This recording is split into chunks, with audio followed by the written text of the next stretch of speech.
Welcome back on the halftime show here on the PAC Sports Network as the Westminster Titans host the Geneva Golden Tornadoes tonight. We sit down with Westminster head coach Rosanne Scott. Coach Rose, thanks for being with us today. Thank you for having me. Now, prior to tonight, our last broadcast of the PAC Sports Network schedule, we saw your Titans defeat Bethany on the road. Since then, Westminster has traveled down to Florida for the Cruisin' Classic in Miami. What was that trip like, and how did that competition level also benefit the team? The bonding experience, but also playing teams on a high level. Oh, it was great. It was a great trip all around, but the competition, Spalding, I think their record is 2-8, but they were not a 2-8 team. They played a lot of hard competition.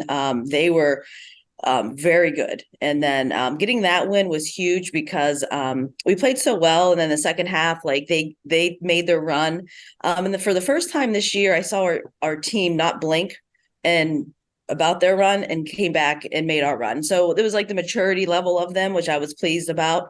And then playing Messiah, is Messiah. And honestly, we had them until the last 4 minutes of the fourth quarter. They jumped into a zone and we couldn't connect. But no, it was great to see that. It was great to see Natalie score 1,000 point. That's a memory she's going to have. Scoring it against Messiah, against Florida. So it was great all around. I was really pleased the maturity, and I saw a lot of confidence booster in our team.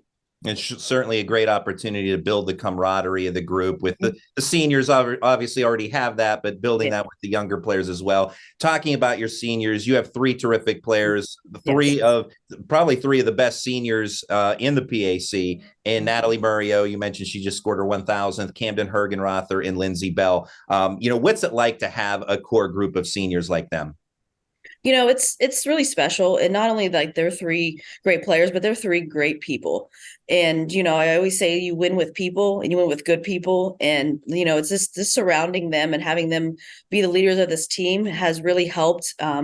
They're competitive. They love their team. They love their teammates, but they are really good people on and off the floor. And that means a lot to me. And it's been a joy to have them for 4 years, from where we started their freshman year to now, and the change that they really have helped got this program back to the standard where we want it to be. And I'm very proud to have them and to coach them.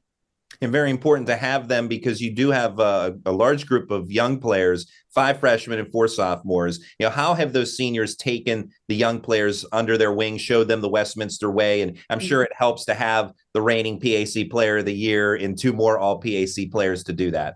Correct. And, Cam is the coach on the floor. So at practice, I'm telling you, she is talking to them after, when they come out constantly. Anytime, like, I'm like, oh, I'm going to tell her this. I see Cam already on it, and that's very helpful. You have Lindsay, who's the only post player on the group. So she's kind of trying to, take the post players, and this is how we do things. I mean, if you watch her, she rebounds the ball, works hard on that. And then there's Natalie, who just, you practice against her at practice. It's just a whole different level of competition. And she doesn't do well when, people aren't working as hard, so she makes sure that she's working as hard as the leader is. And that kind of has made everybody else, come up to their standards.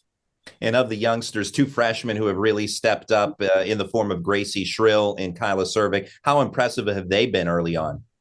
Really well. I mean, it's really helped with us, especially, another point guard coming in there. It's funny because I'm like, oh, they're only freshmen, but we started conference play so early this year. It's like they had to be ready to go. And, that's the patience of us as coaches to realize, yeah, they're going to play, they're going to make mistakes, but they still are just freshmen and learning the system. But they have come in and really filled their role and has really helped the team. And a player that returned this season from a knee injury, Katie Fitzpatrick, after missing all of last year. Katie has started every game so far this year. She was our Foster Law Office's player of the game in our first broadcast at Allegheny. How much of a lift is it to have Fitzpatrick back? I mean, she's a workhorse. I mean, she does the little things that don't go on the box score. She loves to set screens. She loves to rebound. She's that gritty player that has really at times when we needed that big hustle play, she has done it. And everyone has their role, and she loves her role and doesn't expect any, like, she could care anything about scoring. To her, it's helping her team win and doing those little things. And junior Mariah Vincent, the team's top 3-point shooter. After appearing mostly off the bench last year, she's now a starter for your team. How has she progressed and improved each year at Westminster? Her confidence, like last year, she missed a shot. She kind of got down and, she stopped shooting. And then, our game against Spalding, she nailed 3 big threes to get us back. And it was like, she didn't shoot well the first half, but second half she came and did her. And that's the maturity of her. And we've seen it each year. And so, having her as a shooter has really helped offensively lighten the load for other people. That's Westminster head coach Rosanne Scott. Coach, always a pleasure. And thanks so much for your time, and good luck to you and the team the rest of the way. Thanks, Randy. We'll have Westminster forward Lindsay Bell joining us in just a moment here on the PAC Sports Network.